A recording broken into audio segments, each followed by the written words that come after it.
let's get into Olympic golf because it's on the way, and we turn to our DK contributors here, Reid T. Fowler, Geoff Ulrich. Fellas, good to see you, obviously, and let's start with, as we know, there's no John Rahm, there's no Bryson DeChambeau. Both these guys, unfortunately, had to withdraw as a result of positive COVID tests. So you can look at, DFS here for this Olympic golf tournament, and you can look at the top three salaries between the American Colin Morikawa. You got Justin Thomas, Xander Schauffele. We talked about Morikawa and Thomas on yesterday's show, but chase or fade Xander at 10-7. What do you think, Moose?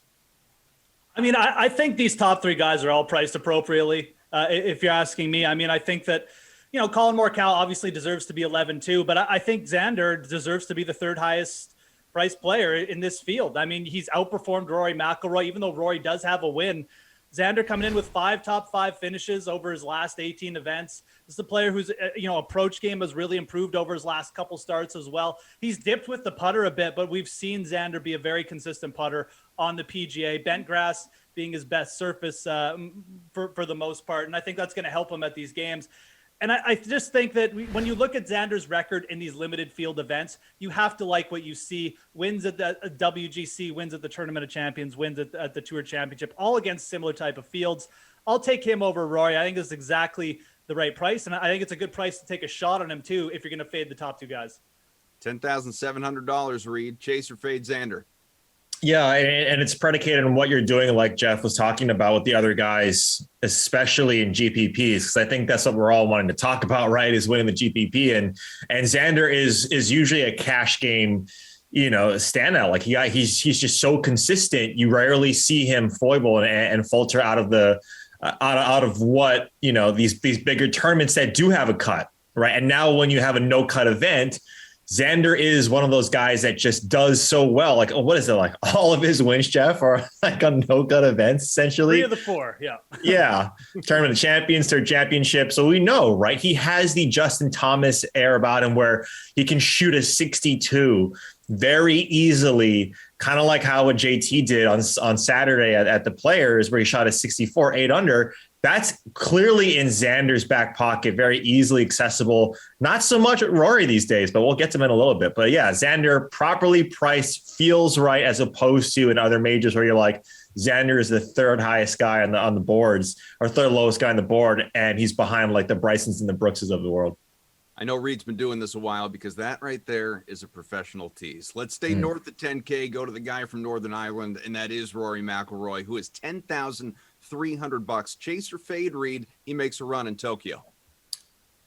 Geoff and I talked about this yesterday, where the stats are lining up, where he's playing better, his ball striking is better. But what's this guy's motivation? He said there's nothing really to look forward to. This might have been like his over championship hangover. It might have been a couple of things. Maybe he's tired. Maybe he just wants to stay home. I said he wasn't that patriotic. So with all those things considered, which is a stark difference from guys like Joaquin Niemann, guys like Cam Smith, who are extremely prideful, and Colin Morikawa, who's so excited to be representing the USA and the Olympics, Rory's on the exact opposite. So I'd rather play him over Hideki, but both of those guys, Hideki and Rory, I just don't have much confidence. I'd rather eat the chalk in those top 3 guys and leave these 2 guys for everyone else to kind of play around with. I mean, Moose, can't he be motivated by just that fancy, cool gold medal? I mean, absolutely. I mean, there can be some motivation for Rory, but I'm of the exact same opinion as Reid here. I'd probably rather play him than Hideki.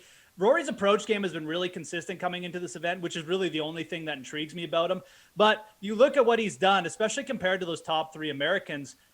Outside of even the Wells Fargo, he barely closed it out over Abraham Answer. So it wasn't exactly the most inspiring win ever. And now, like in that field, you didn't have guys like Justin Thomas, Xander Schauffele to deal with, guys who just always come to play, especially in these limited field events, WGCs. We just haven't seen Rory be able to close these out. He's still over 10K here. You've got guys like Hovland, Casey under 10K. I just feel like Rory's actually a little bit overpriced here. And if you're going to pay up for 10-3, you might as well get up to Xander or Justin Thomas at 10-7 or 10-9. So I'm kind of out on Rory. Maybe I'll play him over Hideki, but that's like the only kind of take I have for him.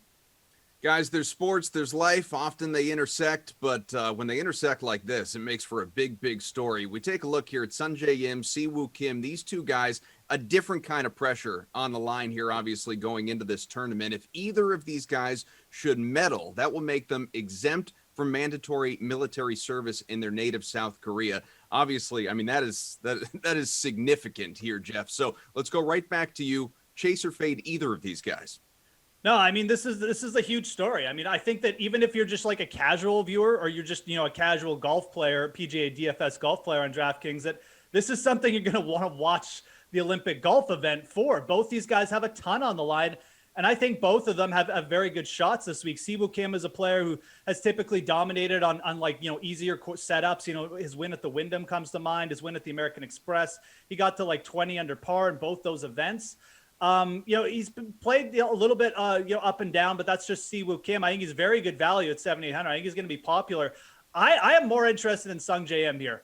He's 9K. I don't think he's going to be as popular because of the price, but he has started to show some consistency with his irons, gain strokes on approach in each of his last 4 starts. So I like SUNGJAE for those big tournament. Again, we're talking about GPPs. We want to win all the money, like Reid said.